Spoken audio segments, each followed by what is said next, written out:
Hello, everybody. Welcome to Lunch and Lore Episode 2. I am Tormented by Gnomes. Joining me is Ninja Man Matt. We are the co-creators of the world of Anakra, the Four Kingdoms, which is where the adventures of Tiberius, Wanderstave, and Thoras, and Alan O'Dale, and all those folks take place. How are you doing today, Matt? I'm doing pretty good, Joe. I'm excited for today. Yeah, you're looking better. Your new setup is coming together piece by piece. I like it. Thank you very much. A little birdie with a bald head showed me how to get what I need. All right. So today, last time we talked about the other world, which is one of the four kingdoms. And while in a logical system, we might have gone one by one through the four kingdoms, instead we're going to talk about magic because we want to. So, Yes. all right. So first off, I'm going to hit you with a really unfair question. What is magic? Well, magic is how you are able to have a sorcerer cast a first level and beyond spell in Dungeons and Dragons. But in the context of Anakra, I would say that in a way, at least in my mind, magic is in Anakra the echo of the Dawn era. Mhm. Whether that magic comes from Dawn energy, everything in Anakra, as we know, is based off of when everything came together, the pool of soup that eventually becomes the whole world as we know it and the separated worlds is based off the elements. And I feel like in a big way, magic is defined from that. And we covered in the last episode that in Anakra, something taking a domain or taking shape is what gives it power. And much like that, our magic system is based off of the domains or the elements to type. You have to have a specific. The best way to describe it for people familiar with D&D would be saying like almost like a school of magic, but instead of saying invocation, we're more so talking like infernal magic, fey magic, things like that. Would you agree, mate? Yeah, I feel like in Anakra, the schools of magic are not types of magic. They're ways of interacting with magic. They're Yes. techniques. They're schools. Um, but magic itself, it's difficult to say what is it, why do spells work, all that crap. But to me, it's almost like talking about physics. When you okay, so an Anakra is made of the elements, and it doesn't follow all the laws of physics of our world. Sometimes it does, but oftentimes, it just doesn't. The stars are not giant glowing orbs of fusion, they are celestial guardians. The sun may, I haven't really established if the sun orbits the world, but actually, yeah, no, the sun totally orbits the world instead of the other way around. So in a lot of ways, Anakra doesn't follow the laws of physics. But We also have a moon made of blood and bones. we So, also have a there's moon made of blood and bones. That's true. That's true. So I would say that if you pick up a rock, right? If you are in Anakra and you physically pick up a rock, that is not magic. Uh, what? I can't cast throw rock. Are you kidding me? I cast Yeet as a level 1 Yeet. So, but We there don't is. use that word. That's a very careful word we use around here. Crozan just barges into the set It's like from stage left. it's like pulling out a gun. If you're not going to use it, don't use it. Do not speak the Yeet in vain. Magic, Exactly. magic is in everything. Everything is sustained by magic of one sort or another. But I wouldn't say that everything is magic. Friendship is magic. We know that much. But most things, it's like there's magical energy in everything. But when you just interact with things, when you light fire, yeah, the elements are at work, but that's not magic. Magic is Yeah. using non-physical energy. I can describe the process of magic. The process of magic is accessing a source of energy, accumulating it within yourself or some sort of a vessel, shaping it to give a desired effect, and then releasing it towards the intended target. So magic is the practice of channeling these different types of energy. And a lot of energy types of energy have very little to do with each other. So you've Yeah. got dawn energy is one that we'll talk about, and that's sort of the most raw form that exists, because like you were saying, during the dawn era, matter, energy, thought, and will were all the same substance, and they could be shaped by desire and by will and by imagination. You could just shape the world around you according to your own will, as if it was a dream, but that dream had physical reality, corporeality to it. And you could shape yourself, not just your surroundings. You could Mm-hmm. shape your frame of mind. You could, I mean, you could, it was so manipulative, it was so fluid that Malleable. really malleable, exactly. Yeah, yeah, Nothing yeah. was really locked in. I mean, it was Mhm. just as easy to, I mean, really, if you think about it, almost everything being cast during that time was just a wish spell. It was just either a low grade or a higher grade wish spell, whether you were raising up mountains or, building a castle in the sky or giving yourself a beard, whatever Pretty it is that you much. wanted. No, that's a great way of saying it. It was just like wish on tap. And then whenever your wish is bumped up against somebody else's wishes, that's when a conflict of will would occur, blah, blah, blah. So Yes. when we talk about dawn energy, what we're talking about is leftover pieces of this proto matter. You know what, man? I don't want to get too off topic here, but you Yeah. bring up a good point. I'd like to touch on another time when you said that you have two contest of wills. I kind of feel like, especially during the early ages, we talked about how when everything went to hell, literally, Mhm. during the Outer Dark incursion, the sovereigns really weren't prepared for it. I feel like early on, the sovereigns would have been like arbitrators of all of this wish making that was happening. Just something I want us to have in our brains for another time to discuss. I agree. They were like, hey, you're making stuff. They're making stuff. I'm not in charge of who gets to make stuff. Everyone gets to make stuff. This is the playground. Go ahead. See, Oh. but I feel like it's almost like, yes, they are the ones in charge of who gets to make stuff. Like they're not literally going to say, no, you can't do this and you can't do that. But they would kind of come in and settle any discrepancies in regards to, hey, I was trying to build Mm. something here or that or the other. You know what I mean? Mm.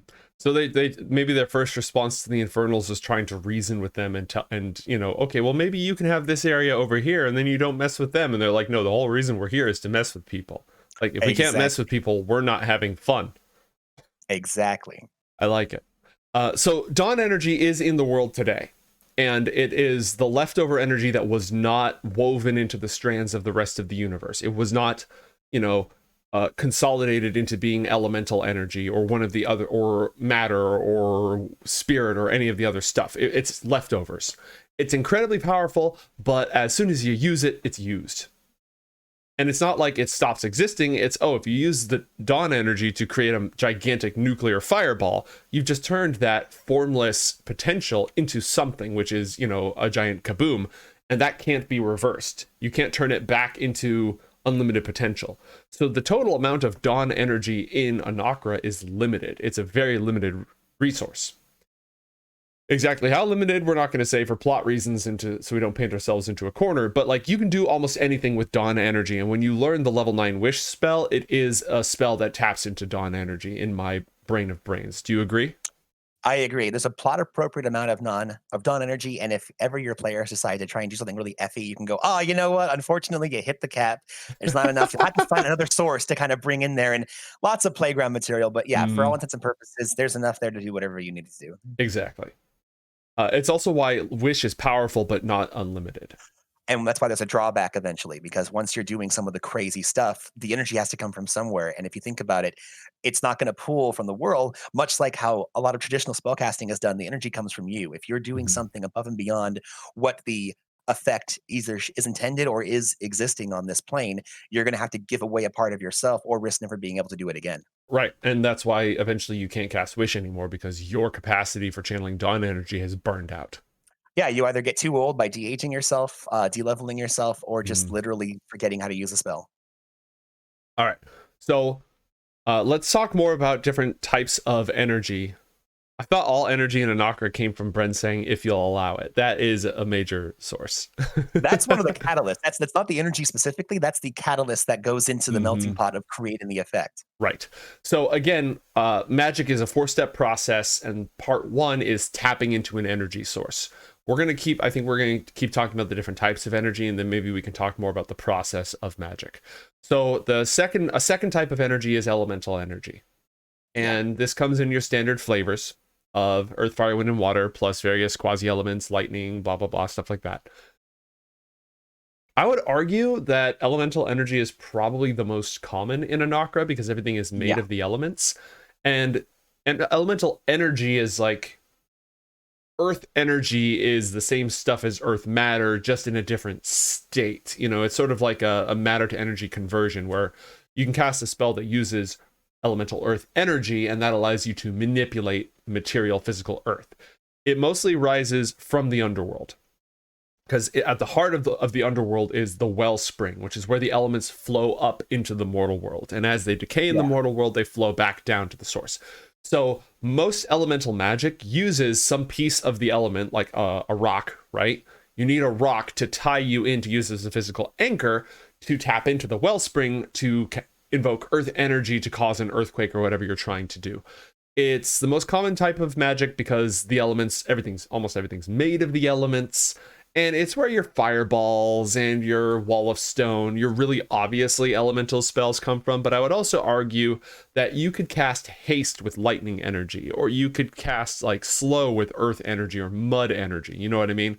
A lot of Yeah. non-explicitly elemental effects, if they tie into aspects of the elements, like inspiration or creativity, you could tap into fire energy to give you that. So it is more abstract, but like I said, it's kind of the most common form of energy. Do you have any thoughts to add to that? Anything I left out, Matt? No, I think you pretty much covered it. Like you said, it in Inokra, it's not so much like, oh, I'm going to be casting a transmutation spell. Like, yes, in the effects of D&D, it you hold on to that spell for the purposes of wizards, spell books and things like that. But other than that, it's just like you said. You could have, for instance, a channeler from Cost. If they want to move like the wind, they literally would cast a haste spell that would allow them to move like the wind. They'd be using their elements of air to do that, something to that Mm-hmm. effect. I don't think we would be locking it into a certain type. It would more so be what is the function you're going for, and as long as the energy is compatible, you are able to do it. Right.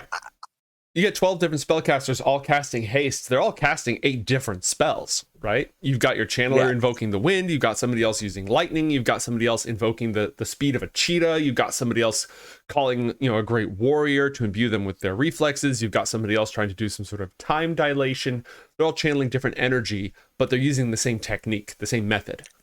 I would even say things like, what are traditionally known as like restoration spells by casting like healing magic and whatnot. I Mhm. would say that would be even a sense you could even use like either fire energy or even, water energy. Yeah. Fire would more so be like cauterizing and scarring you up, but it heals everything inside. Well, fire Um, is the element of life, right? Fire is like yeah, you talk about exactly. the fire of life, or you could talk about, the breath of life if you want to use Yep, air. Uh, exactly. yeah, all these earth is easy. You've got like nutrients and growth. So yeah, they all have healing aspects. You could totally be an elemental healer. Oh yeah. Let's take some So there questions. Sorry, finish your thought. Oh, no, I was just gonna say there's really as long as you could make a case for it, there's really nothing that you wouldn't be able to achieve with the right kind of energy. Now, there are things that we're gonna get into later where, for instance, when you start delving into necrotic energy or the entropy energy like J-Bats was talking about, Mhm. uh, that's gonna be a bit of a harder sell for certain things, but it's still doable. You're Mhm. just looking at instead of, healing somebody, you're gonna be pulling the life out of yourself to heal them or something to that effect. All right, let's take some questions from chat. The first question: is there any sort of chaos slash entropy? So I would say yes. It's not. It doesn't really have its own dedicated form of energy, as far as I know, except for wild magic. And I would argue that in Anakra, wild magic is not like a specific type of energy. It's more just energy that is broken somehow. Like it's Doton's rock has the wild heart. It's almost like a fracture in the world's magic. It's the Masingo if we're talking about Pokemon. It's a glitch in the system. It's magic being not like corrupted and twisted and evil, but like twisted and wacky and all that stuff. So it is a chaos element. It's not like raw chaos energy. It's just more magic that has been subjected to chaos or distortion. How do you feel? I feel I'm with you here. Whenever I've either cast or seen someone cast wild magic, I always feel like it's almost like you said, rather than committing to saying, "Hey, I want to use fire magic to do this fireball or whatever spell it is you're trying to do." I feel like wild mages, they don't have any specific connection to any real type of element. What they do is they would draw from the nearest, most powerful source. So, for instance, if Mhm. you're among nature, you draw the energy like from nature to cast your spell, and that's why you're just tapping into a random source, and it might be fluctuating higher than you're ever expecting. For Mhm. instance, if you're trying to cast a fireball, but then you end up making a bunch of vines erupt around you, or if you're trying to teleport away and you end up tapping into a wellspring of necrotic energy, and it makes your arm wither for 24 hours by casting the spell, things Mhm. like that. I feel like you would be tapping into a energy source that may be more powerful than you can handle, and that is what's causing that secondary kicker effect. Mhm. I think the other source of wild magic is Fey magic, and that comes directly from the capriciousness Yes. of the Fey, how they like sort of just. The Fey are chaotic. They're not this cosmic chaos, destroy the universe chaos. They're, I'll do what I want and I refuse to be bound by rules and laws chaos. So users of Fey Yeah. magic often have some sort of wildness to them. I was gonna say, I think the closest we have to chaos, I think that wild magic works, but I think fey magic is more so along the lines of Mm-hmm. it's not raw chaos. It definitely has that primal or nature bent to it, but I really feel like fey is about as chaotic as you can get in Right. Anakra. Again, it's not Cthulhu trying to eat the universe or the entropy from beyond the grave. It's just, screw the rules magic. Now, when it comes to entropy, so, chaos, unpredictability, entropy is more the breakdown of everything, right? Which is a rule in our world. The four pillars of Anakra, entropy is one of the steps. So it wouldn't even be an outside force. It's built into the system. Exactly. Anakra, again, let me see if I still have it. I do. Yeah, I'll put this thing up. Super handy for understanding like literally everything about the world. So Yeah. birth, life, death, and renewal is the cycle. It's just referred to as the cycle. Those are the four pillars of creation. And this cycle governs not just Anakra, but it governed the world before. It governed the process by which the world before was destroyed and gave rise to Anakra. So I guess you'd say like death, because birth is the moment of creation. Life is the state of being alive or the state of existing. Death is the moment or process of transitioning to being dead or being destroyed, being broken down into your ensuing elements. And then renewal is, okay, you are dead, but while you are dead, you are decomposed, in physical reality, you're decomposed, and then you're able to be reuptaken by everything around you, which gives a new birth, the circle of life stuff. So that force, the force of the cycle, the movement of the wheel, in a way, is an energy you can tap into. So that's within the universe. There is also an external force, but one might argue that that external force is just the energy that drives the cycle. And I think I'll talk about this. It's a Which one? minor. Yeah. Which one are you talking about? The Yeah. silence. Yeah. I knew you were talking about the silence. That's Yeah. I would see that more so as void than entropy. It's not even destroying things. It's Mm-hmm. the absence of things. Right. It's basically taking you and making it that you never existed. Not that I destroyed you and ripped you apart and Mm-hmm. disintegrated you. It's you I never were, erased you. and no one will remember your name. That kind of a thing.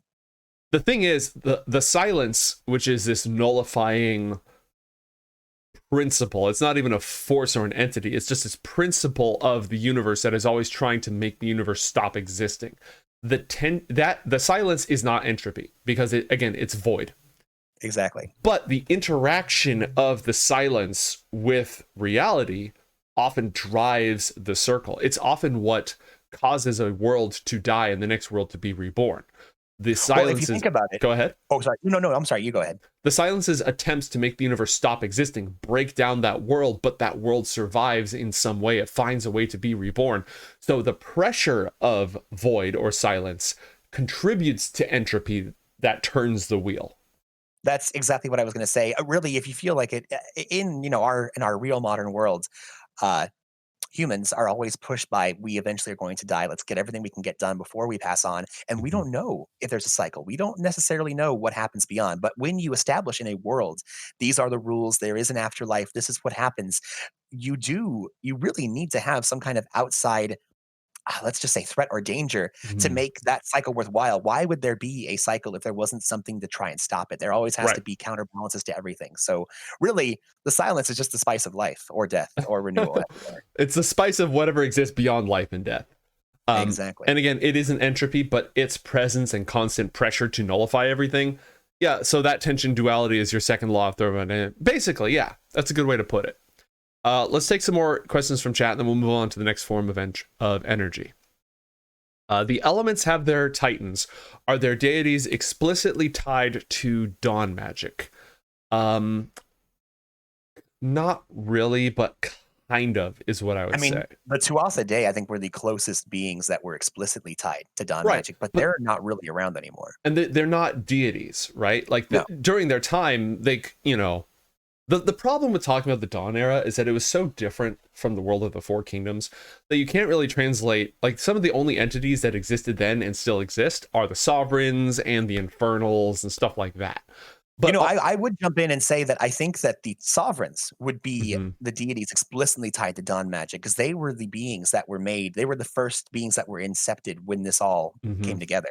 So really, I think they would be the ones that are, again, the sovereigns have a lot of domains, and I think that Elemental and Dawn were almost one and the same during the Dawn era. But when the split happened, there was definite, hey, this energy, the Dawn magic, is still from the world before. It's like the juiciest, the best stuff. Just Elemental magic is just what it was then, but translated into a more mundane form now, Mhm. if that makes sense. And I would argue that they don't really have Dawn magic as part of their portfolio, even though they were entities of the Dawn, because their identities have sort of been much more locked in. It's part of the nature of the existence of the firmament, is the requisition that everything has to be stranded out and divided and categorized.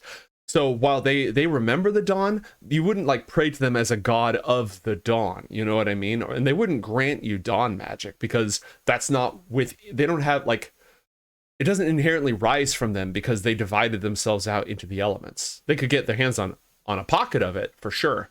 If anybody is a deity of the Dawn, it's got to I know be, what you're gonna say. it's got to be the laughing god. Yeah, I was gonna say two, much like, so there's the laughing god, and then there, not the laughing god's Titan, but as close as possible you could have. I think the Sentinel would have a big uh, chunk of Dawn magic, considering Agreed. the Sentinel. Without, I don't know how much you want to talk about that here, I but don't. basically, This, at the time of this campaign, the Sentinel doesn't exist. Let's not go into too much detail. But give me what you're about to. Oh, I'm just saying, like, from what we know, let's just say Cadence, the character that has to do with that creation, Mhm.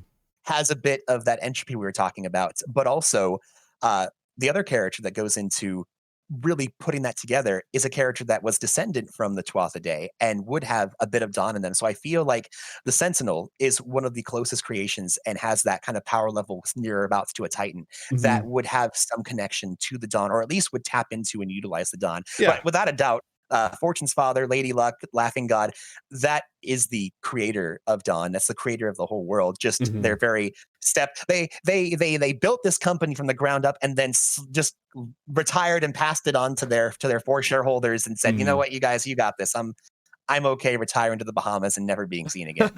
Well, the Laughing God's whole thing is like freedom and screw the rules and just go live your life. You know, go be as you will. Just go chill. Yes. So, the Laughing God of luck is the closest thing that we have to a Dawn deity. And there are lots, almost everybody prays to the Laughing God, you know, whenever you're rolling the dice, essentially. Yes. Very much an over deity, lots of different factors, doesn't intervene directly, or if they do, it's very subtle and you don't notice it. Yes. All right, what other questions we got, and then we'll go back to it. Anakra has the powers of earth, fire, wind, and water, but where is heart? We're going to talk about That go was ahead. a joke. I know, but I like to take these things and run with them. We're going to talk about some other types of energy that might qualify for that. Would there be a way from any other energy to become untamed? It's not really possible for energy to return to the state of being dawn magic, but a lot of energy is wild in its own way. Like if something goes wrong, if there's a huge disaster or disruption, magic can become wild. You could have a wild magic zone. But like fire magic, for example, it's alive. It fights back against you. It wants to burn, it wants to consume, it wants to spread. So when you're channeling fire magic, you have to be careful. I'd argue that almost all energy is untamed in a way. And one of the reasons why you don't have magic users running around all over the place is because the process of channeling magic, it's not just like, okay, let me just, put this hose and then blah, blah, blah, blah, blah, fill up my tank. You're grabbing this really unstable thing that has its own nature, like the nature of rock. Rock doesn't want to move. Fire wants to spread. It doesn't want to be bound. Every energy has its own nature that will, if you are not just giving into it, it's going to push back against you or it's going to resist you in some way. So part of being a magic user is either, asserting your will to make it do what you want or cajoling and convincing it into doing what you want one way or another. The relationship between Sky Kingdom and the other and underworlds implied by this diagram is confusing given the relationship between each and the mortal world. I agree. The Sky Kingdom is the least well tied into the cycle, but at some point I have a diagram somewhere that actually shows what the worlds look like and how they nest together.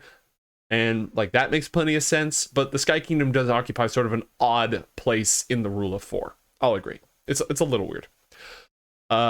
Anything from you, Matt, or do you want to move on to the next type of energy?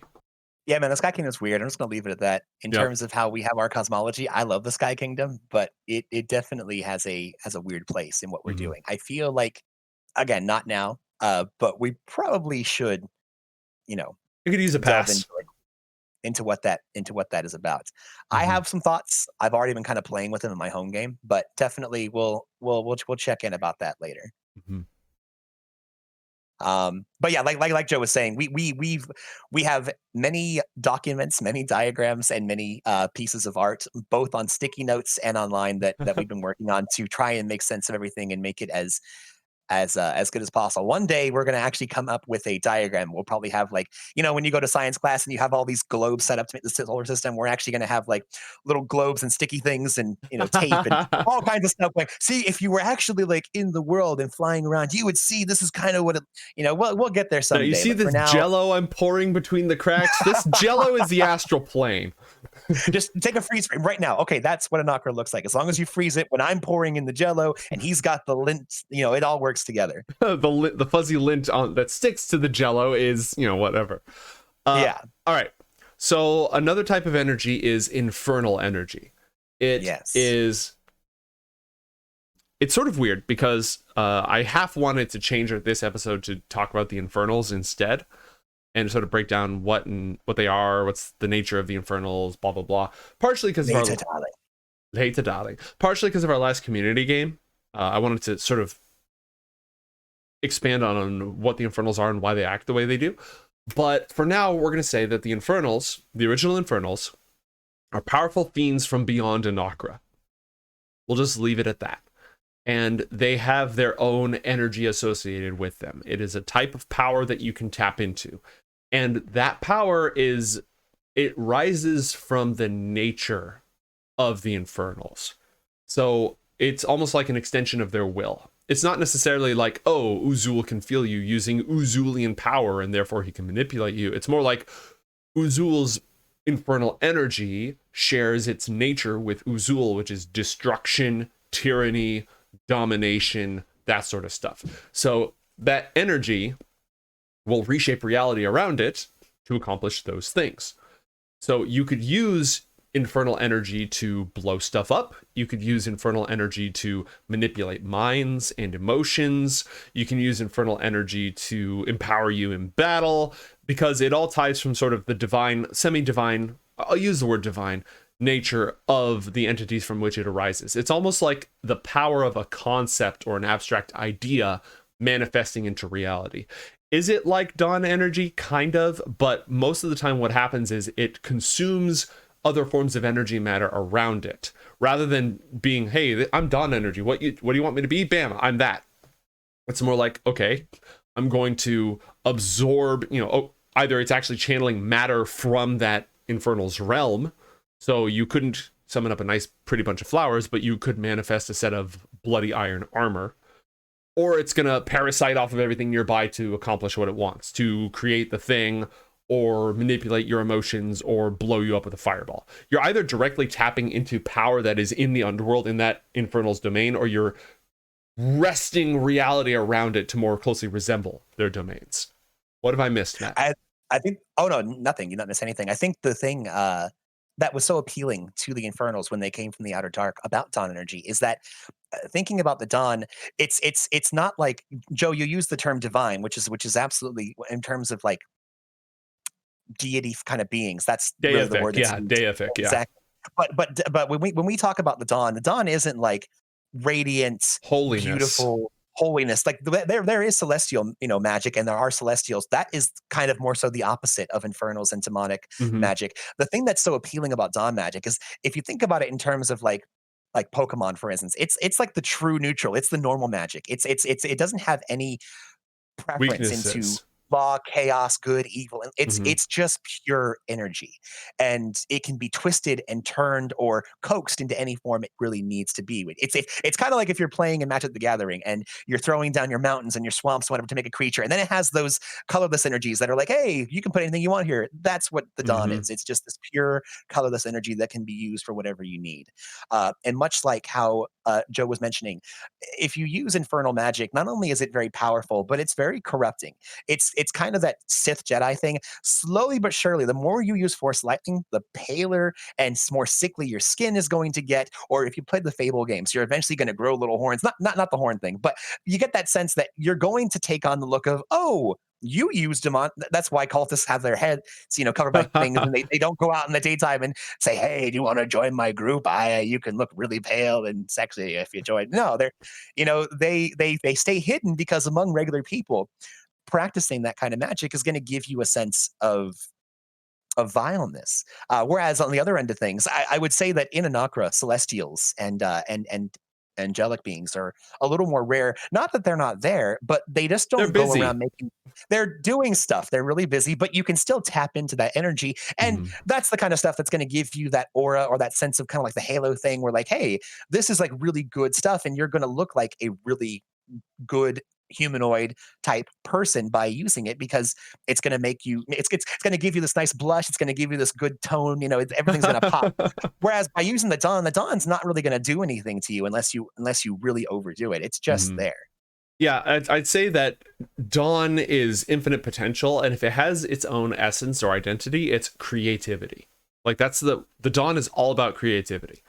The Infernals wanted a Nakra because it was a Minecraft server in creative mode, and they did too much griefing, so the admins set it to survival mode, essentially. And the other thing about infernal magic, aside from like changing you to more resemble whatever infernal you're channeling, it also when you channel that energy, you feel it. Whenever you channel magic, it's not just like I'm going to press this button, pull this switch, and the thing happens. Unless you're using an external device or vessel, because the first stage of using magic is to tap into a source. The second stage is to accumulate that energy in a vessel, and the most common vessel is the caster. And even like when a wizard uses spells, wizards are people who don't have inherent magical abilities, so they learn techniques in order to cast spells. And oftentimes they learn how to create sort of a spell matrix in which to harness this energy using motions and voice and stuff. But the Yes. wizard is still at least somewhat being a vessel for the power, right? It's still at least somewhat they have that's why they have to focus and get their sleep and all that stuff. So when you channel fire energy, you feel this surge of like adrenaline and heat, and maybe your temper flares, or maybe you just get really excited and passionate. It modifies your emotions because you're holding that power within you. So the more of a type of magic you use, it changes you unless you take very deliberate steps to avoid that, to more resemble sort of the nature of the power that you're channeling. So if you're channeling the power of Uzul, over time you will connect less with people. You will see just, there's the strong and the weak, which am I. It'll change your mind to more closely resemble whatever power you're channeling. If you start to channel the power of Imago, the infernal of reflections, you'll become more and more obsessed with appearances, and you'll become more and more judgmental and more superficial over time. If you are channeling the power of Nephastus, the herald of despair, you're going to become a shell. You're going to become hateful and cruel, and you're just going to want to tear everything down around you. It's a And path I to think that power, kind but of you go. Oh, so I think that kind of breaks into the sense of being a specialist versus being a generalist. If you spend your time making sure that, oh yeah, much like John Constantine from the DC universe, if you do a little bit of everything in regards to your magic, but every now and then you tap into your demonic blood and you're like, hey, I'm going to use this really bad sigil that could kill God. Everybody stand back. And it's like, why doesn't that destroy you? Why isn't that killing you? It's like, well, I only do this once a year when I meet up with you, Justice League. This is not something I normally just do on the daily. Normally I do prestidigitation and I confuse people and I trick them. But yes, every time you guys need a world ending villain, I have to bust out this might kill me magic. So hold on. I Mhm. think if you spread it out and you use a little bit of the elements and you use some light, you use some dark, it's one of those things where you're getting so many little ticks that are kind of going up and down that you're not conforming to any one magic. And it's really not going to fundamentally change you that much. But like Joe was saying, if you really go pell mell into one magic or the other, and you become really good at it, of course. If you're spamming out either celestial or infernal or even fire magic, it's going to fundamentally change you by you taking on kind of even if it's not like a template of sorts, but an essence of what that energy is, versus if you kind of go all over the place. Of course, you'll be better at anything you're specializing or focusing on, but you won't turn into a freaky tweaker if you spread it out a bit. It's why wizards tend to be like more focused on their lore and their knowledge, because the wizards are the ultimate dabblers. Even though they have their specializations, it's not like, again, evocation isn't a type of energy, it's a way of using magic. Yes. Same with necromancy and divination, etc. Whereas a sorcerer, usually a sorcerer has a direct conduit connection to a specific energy type, and they can cast spells from the different schools of magic. But like if you are a Fey origin sorcerer, you have a direct link to Fey magic. That's going to alter your personality. It's why most Fey sorcerers are going to have like it's going to rub off on them in some way. All right, a couple of questions from chat. If an infernal is destroyed, does that mean the other inhabitants of Anakra can no longer use that infernal's energy / magic? So that hasn't happened yet in the Casters and Castles timeline. I would say that that magic remains available, but it's kind of like how Arakura, the Sovereign of Earth, was killed, but Earth magic still exists. Let's say you killed Uzul, right?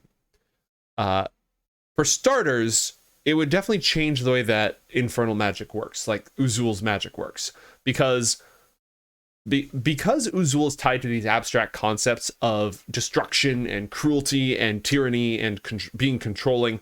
Those things are still part of the world because there's still something that people bring with them. But I would say that the energy would become unguided. It would no longer have a will behind it. It would probably become weaker, at least in some capacity. Not to say that I would like say, oh, well, now that Uzul's dead, you can't play a warlock anymore. You know, I wouldn't do that in game, but definitely it would become unguided. I think most of the time when infernals die, it's pretty similar to what happens when a sovereign dies, though not to the same extent. They become a vestige. Some aspect of them, their aspects linger even if their sentience departs. So it would definitely change the way that you use that infernal's magic, but it wouldn't completely go away from the world because those infernals represent aspects of people in some regard. Well, I actually wanted to. I'm glad that you got to that question. I did want to touch on that one myself. A big thing as well is that in Anakra, there were fiends and demons before the infernals from the Outer Dark showed up. Those are the main ones that they're kind of like you could say the archdevils or the archdemons in Anakra, but Mm-hmm. there still are fiends, demons, and other things that dwell within the underworld of Anakra. They kind of unfortunately took the blast that Ramius had been focusing on the infernals when this whole thing took place during the demonic imperium. Mm-hmm. But I would say that even homegrown Anakra fiends would still tap into infernal type magic. Mm-hmm. The infernals kind of became in essence like their leaders, or at least their overseers. It would more so be their slave drivers or overseers. It's not like the Mm-hmm. infernals would seek to work with. They mostly would subjugate anything that would Right. be around or under them. Much like if you were to somehow, and I mean, talking about destroying an infernal, that's not something you just send, Hercules down and go, hey, go kill Uzul. That's not going to happen. You're going to be fighting through, levels and levels of very terrible fiendish things. You're going to be battling not just the elements of the underworld, but the guardians leading up to it, and then finally showing up to this incredibly powerful being's lair. This would be A not just a campaign. campaign. This would be an epic level campaign after you Mm-hmm. already did so many campaigns to get there. This is not something that, oh, what if an infernal died? So far, it's never happened, and unless you and your group decides to do it, it's probably not going to happen. But So, again, if you're playing an Anakra game at your game, it's your world. absolutely, that's what I'm saying. Right, Absolutely. right. That's.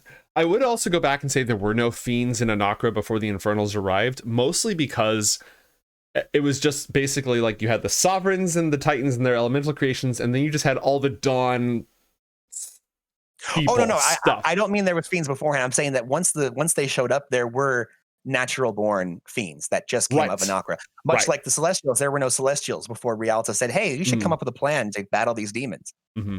Yeah, no, correct. There are non-infernal fiends. The infernals are like the big ones that came from space.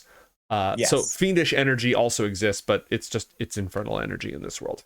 It's all sort of infernal energy is like the highest, purest grade, best proof fiendish energy. Also, Tim was asking, so the Infernals wanted to eat Anakra to grow stronger. I don't think that's exactly accurate. Really, what the Infernals were wanting to do is they found, like you were saying, a really fun playground with which to have a great time. They were wanting to subjugate it, take it over, and much like they Mhm. did in the Demonic Imperium, even after the firmament shattered the worlds and sent them to different locations, they wanted to take control of it and probably use it as a base of some kind to keep continuing out. Now, once the firmaments, happened, it would be pretty difficult for them to actually leave Anakra and get back out into the outer dark. Not that it would be Mhm. impossible, but once you're inside of the world, it becomes a lot more difficult to get out. It's Yes. really easy to get in rather than leave, but it would be less than wanting to eat it and saying, "Oh yeah, we're going to Galactus this up and get stronger and more powerful and get back out there and go." It's more like they would all treat Anakra like a pie, but not a pie that they want to eat, more like a pie that they want to use as a space station with which to go out and find other pies. You know what I Yeah. mean? If you go back to the Minecraft server example, a bunch of griefers found an unsecured creative server with not very active mods. They wanted to show up. They wanted to ruin everyone else's fun. They wanted to make it look like the way they wanted it to look. They wanted creative control over it.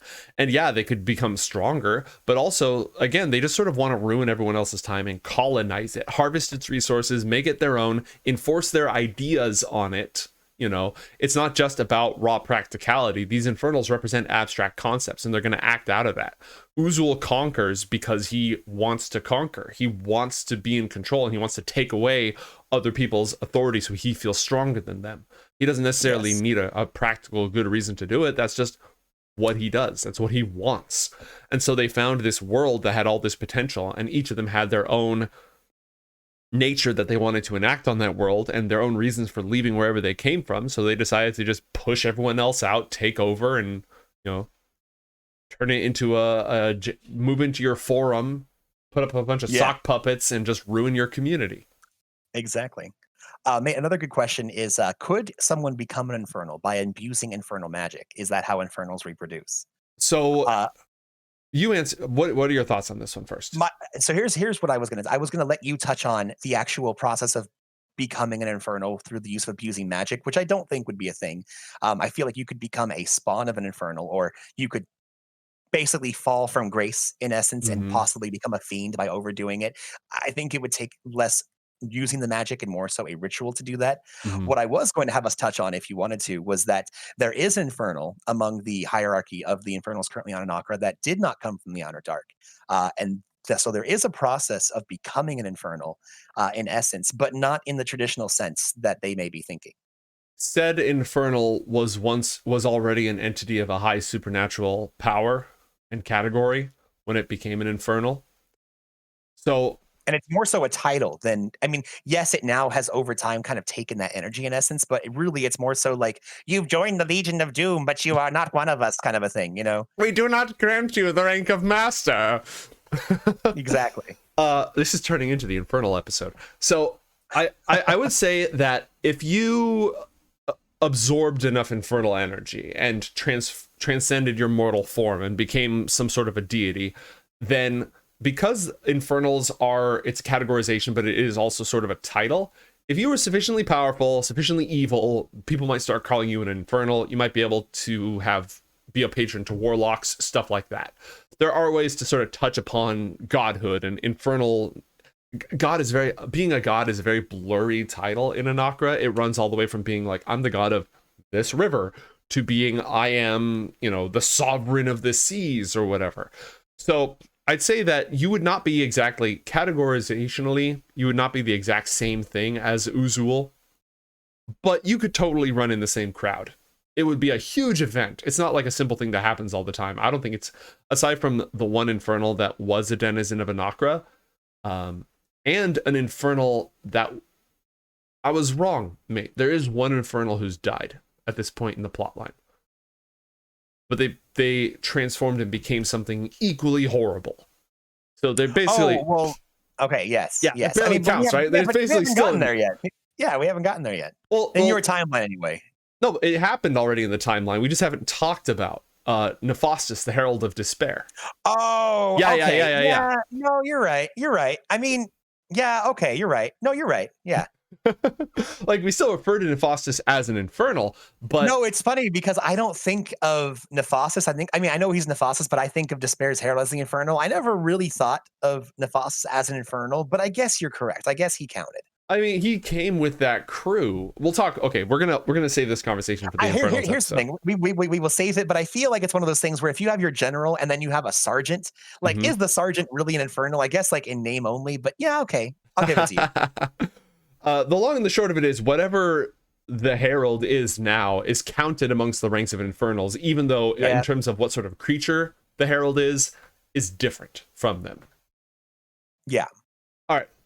Let's see what else. I was thinking more about world-ending dragons interacting with Infernals who may or may not agree with said dragon's worldview. So a Chardalon versus Uzul, round 2, is essentially the question that I'm seeing there. I'm going to save that for the Infernals episode. Yeah, I agree. Let's write Yeah. that down and Well, we'll touch it on next time. how would the I think we need to move Celestials? away from the Infernals and Celestials. We can come back to them later. I think Yeah. we need to. No, these are all good questions. Let's. Do you want to write them down? Or you want me to write them down? I think we should have a doc. We'll write them down in the doc, Mhm. and we'll save it for that. I think what we should do is probably have a bit of both. Do an episode where it's Infernal/Celestials. They kind of go hand in hand. Yeah, I'll just copy that down. We'll hold on to that later. Okay, so the next type of magical energy is celestial magic. I want to talk about necrotic energy. All Okay, right? let's This is do that, important because if we to talk my about campaign. if we talk about celestial energy, we're gonna go down to a rabbit hole. So let's Exactly. talk about necrotic energy. Let's just say everything that we talked about for Infernal is pretty much the opposite for Celestial, but with an asterisk at the end, and we'll cover that more in depth later. Yeah. All right, talk about necrotic energy. You have the floor. Well, okay, so here's the thing. We one of the things that we discussed in regards to how magic works, and again, I think that in essence we need to eventually rename that. Right now, it's an easy skin that we have, but we're Mhm. talking about basically death energy, uh, Right. but not undeath energy. This is literally the third, really the process of or death, which Right. I think The in third ways pillar. It's the third pillar. yeah, it's the third pillar, but I think in a lot of ways, it can be twisted into undeath. I feel like a lot of times when people are using like raised dead, of course, Mhm. they're doing a combination of using, death magic, but kind of using it to reverse the third stage and go back to life, that kind of a thing. Mhm. But when it comes down to it, that necrotic, that death energy, if you're thinking about here's the thing: in Anakra, do we have a positive and negative energy plane? Have we discussed doing We do something like that? we do not. In Anakra, the underworld does the work of all the inner planes, all the elemental planes, and the positive and negative energy planes, because the way that positive and negative energy are just life flow, right? They're just it's literally the energy of the wheel, of the pillars: birth, life, death, and renewal. And depending on what point in that cycle you sort of stick your hand in the stream is what you get. So we're So just saying it's basically like one of our wells. We just have, mhm. in essence, like we have the elemental wells. It's very likely that we have positive and negative energy wells, which Right. stream out, and like you Because said, it's all down there. Right, because the default afterlife for most creatures, and especially before Ramius messed with the underworld to imprison the Infernals, the default afterlife was when you die, your body decays into the elements, which are recycled back into the wellspring. Your life energy, similarly, detaches, dissipates, and is recycled back into the wellspring in order to flow back up and go into new creatures. But it's not like your soul is going to go into a new body. It's more like your energy is going to be just recycled into the gigantic pot and mixed with everything else, and then Exactly. doled out for everyone else. So most like healing magic we've already discussed how it could be fire, etc. But when you're doing positive negative energy stuff, you're basically just tapping into different parts of that constant flow, where life energy goes down into the underworld and then flows back up into the mortal world. So if you tap into the upwards swell, it's positive energy. You're doing healing magic and radiant magic to kill the undead and stuff like that. If you tap into the downward flow, it's negative energy, and you can drain the life force from people and stuff like that. So magic that doesn't create undead but does necrotic damage is just it's essence magic, essentially. If we want to call it anything, for now we'll call it essence magic or life energy or vital. I think I called it vital magic. Vital healing, yes. Vital was the life magic. Yeah. But like vitality, it's just positive or negative flow of life essence. So it's just at what point in that cycle do you tie into it? Now, the undead are removed from the cycle. So it's an aberration of the cycle, which means that you disrupt the flow, which is whack. So it's not really essence magic, or it's screwing with essence magic. It's not like if we think of the flow of life energy again as a water wheel, that generates power that you can then harvest to heal or kill. Undeath is pulling it away from the wheel entirely, or trying to stop the wheel in that one spot for that one creature. So it takes a good amount of energy because you're pushing back against the natural flow of the universe. You need to put something else there to keep it from going, a stick, essentially. And that stick is usually some sort of energy that you just, wow, I'm going to flood you with this energy so that you stop dying and you're just frozen the way that you are forever. Yes. Well, kind of. It would need to be so it depends on how we're doing it, because if it's just a stick, then technically it would just stop decaying and would just stay dead. Right. When regards to undeath, it would have to be You're a just, a awful stick, because what it does is mhm. that generally when undead are made, it's not just that they now again, much like how we are changing things, and nice thing is that Wizards of the Coast is doing very similar things with their ancestry or races. Uh, we've already been touching on that well beforehand, where just because you're an orc doesn't mean that you have to go around, raid, pillage, and all that kind of stuff. Like, yes, that's definitely a part of it, depending on what region you are or what your background is. But not all orcs, kind of a thing. We can do a similar thing for not all undead, but generally, classically, when an undead creature is made, that stick would more so be a spike of evil, because undead are raised with the intent to hate and kill living things. They're filled with dark energy, and they have a purpose, usually are bound to its creator, and are meant to just be a shambling mass of vengeance. Right. So you could stick infernal energy to raise the dead, to create undead. Emotion is a power of its own, and that's why you sometimes have undead spontaneously rise. No necromancer created that ghost. That ghost just had so much angst and anger, etc., that stuck around and it wasn't processed, and that hate, that pure whatever, is keeping them alive and suspending the cycle, or flowing backwards upstream in defiance of the natural order. So it's usually for evil purposes, which means it usually requires some sort of evil fucked up magic. Yeah, I think we found another topic to discuss: undead, their creation, what goes into them. Something Yeah, else we let's can let's do an undead sit down. episode. Let's do an undead episode. But yeah, necrotic energy, life force, vital energy, essence energy, whatever we want to call it, that's another form of energy. uh was there anything else you wanted to cover, because that was sort of your topic that you wanted to hit? No, I think what I want to cover is mostly going to be in the undead episode. I think that's going to make a lot more Okay. sense for what I want to get into. All right, add that to the list. We also had a question that was tied into the infernal stuff, but we can tie it back into magic, where is worship a fuel in Anacran magic? We covered this slightly in our last episode, where we said that most of the powerful gods are sort of, their existence is required. Like the sovereigns, their existence is required. They're part They're of the locked source in, code. yeah. They're locked in. They don't need worship. They can use it, but they don't really need it. For things that are non-essential, yes, you can harvest worship to gain a form of power. You don't need to be worshipped to become a god. If you somehow manage to eat an energy field bigger than your own head and absorb it with the right rituals and stuff, it could happen. There are multiple ways to ascend and become a divine of some sort. But if you gathered enough worship, and then the thing is, if you're worship dependent, then if that worship dries up, then you're done. So even if you manage to harness a bunch of worship to gain divine power, you got to either keep your religion going, or you got to gain some other energy source to lock yourself in as a deity.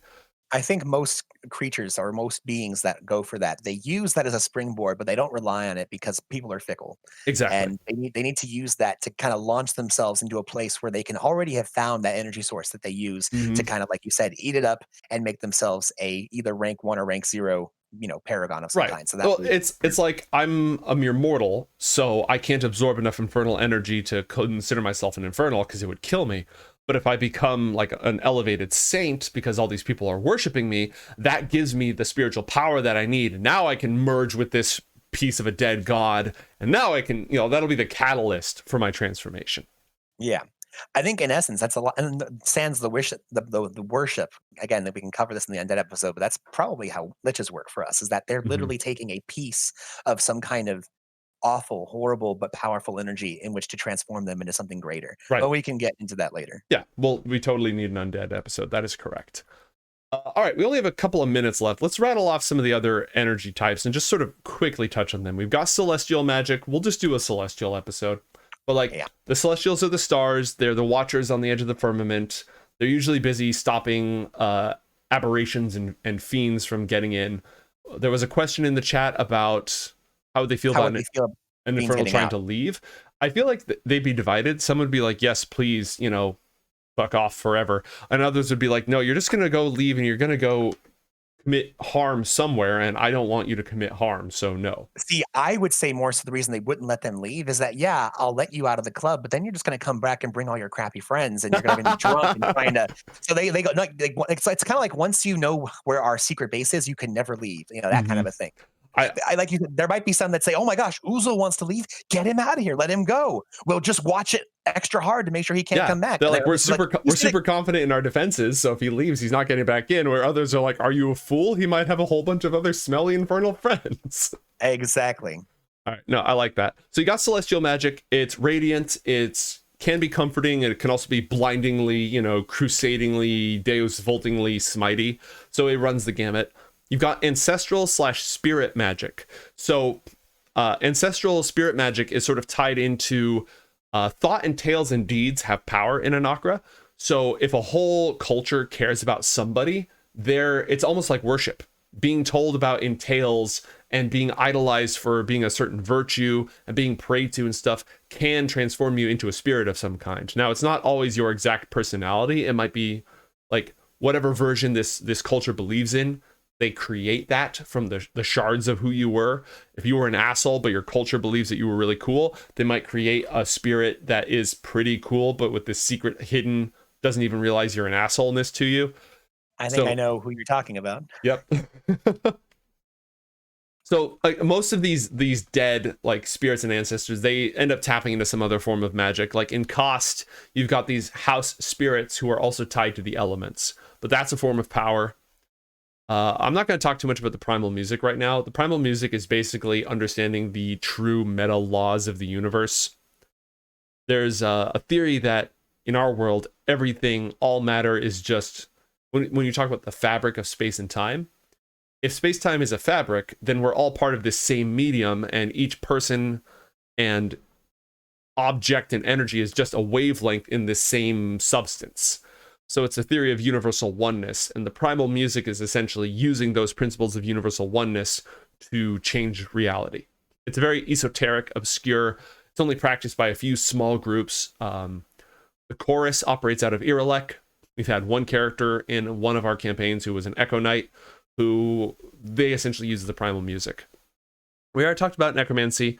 Let's briefly, and Matt, feel free to interrupt me. Let's briefly touch on alchemy. So if the elements are the raw substance of reality, alchemy in Anakra is understanding the interworkings of the elements and the four kingdoms and the firmament. It's like understanding magical chemistry at this esoteric level of knowing how the worlds and these principles work together. So when the worlds orbit around each other and when life force and elements are cycled through each other, there's an energy of friction that is generated in that process. And alchemy harvests that essentially, usually to enact some sort of transmutation or transformation. The emerald tablets is, when people talk about the emerald tablets, they're not talking about a physical object most of the time. They're talking about Yes. the laws of the universe as governed by the firmament. When the sovereigns divided the world into the four kingdoms, they had to create a new set of laws of physics, a new code for this new universe. And it is said that they wrote those on tablets of emerald. It's an abstraction, it's a metaphor. It is possible to manifest the laws of the universe into an emerald form, which is what Ramius did when Ramius ascended and became the Lord of the Dead. So the alchemists try to study those laws of the universe, figure out how they work, and then use them and the theory of correspondence to change things. We have a question about artificer magic. Artificer magic is not its own unique form of energy. Artificer magic is a way of casting magic. So they tap into the same, almost all spellcasters tap into these energy types that we're talking about. What differentiates them is how they tap in, how they accumulate that energy, how they shape that energy, and how they release it. So artificers, I mentioned that, so the first step of casting a spell is to tap into an energy source. Open up your mind or your soul to fire, use a conduit to tap into the stars, invoke the name of Uzul to gain infernal power. You have to gain this access to this power. Then you have to gather enough of this power to do the thing you're trying to do. Artificers gather this power in external vessels for the most part. They don't gather it within themselves. They craft things in very specific ways to be able to hold this energy. So being an Yeah. artificer is being a particular practitioner of magic. And then depending on the artificer, if you're trying to create a specific effect, if you're trying to create a breastplate that is incredibly durable, you might call upon infernal energy and like warrior Uzul energy and infuse that. You might call on earth energy. You're going to tap into whatever energy type you want, but the method is what sets artificers apart. Yeah, like you were saying, mate, it's less about what type of caster is using it, and when it comes down to magic, tapping into it. Now, again, certain mages, as you can call them, might have access to different kinds of magic. You might Mm-hmm. not be able to use a certain type depending on what you have learned in regards to how you can cast. But really, what it boils down to is as long as you have access to fire magic, you can cast fire stuff. Mm-hmm. It doesn't matter if you're an evocation mage or not, regardless of what that would mean. May I wanted to let you know we're running out of time here, and I Mm-hmm. grabbed so Tim, Rewizzles, and Ixtapa, as well as Lightfoot. There are some questions that you guys asked that we were able to either touch on or not answer. I have grabbed those, and we are going to make sure that we fit those into our next episode. We also have a lot of topics for our next follow up set of episodes. And Joe, was there anything else that you wanted to wrap up with here before we had to sign off? Yeah, we have to mention the last form of magic and then all that. Let's go, which is Yes. dream energy. And Oh yes. yeah, the kingdom of dreams, which is essentially psychic energy. Like if we want to boil it down, oniromantic energy that comes from the plane of dream accumulates in the plane of dream is psychic energy, and it can be used mostly to manipulate minds or to change mental landscapes and stuff like that. And it arises from there's two sources. One is just the sentience of life in Anakra. The other is said to rise from when the gods of the world before died, sacrificed their world so that a new world could be born, and so that existence wouldn't stop. Their omnipotence became dawn energy, and their omniscience, their knowledge, became dream energy, sentience, etc. Had to throw that out there. Had to get that out there. It's Oh important. yeah, absolutely. I feel like at some point I want to get through the rest of the topics, but I kind of want us to revisit Magic down the line again, Oh yeah, just we're because good. we kind of got ripped away on a few tangents today. That's lunch and lore is all about that. We That's basically absolutely. went through most of the major forms of energy, and there are a lot of other types of energy in there, but we didn't even really get to the other stages of the spellcasting process, which just means we Yeah, have plenty of material for the future. absolutely. Cool. Thank you everyone for joining us. If you're in our Discord server, you can suggest future topics or ask questions. Matt and I both hang out in there. We've got a lore/world building channel in there. We've got a lot of cool stuff coming down the pipeline. Stay tuned on our Twitter for more announcements. Anything from you, Matt? No, I think you covered it all. But again, just like last time, this was great. I'm looking forward to Mhm. doing more. And have a great day, everybody. Awesome. Thanks everyone for being in chat and hanging out. Enjoy the rest of your Friday.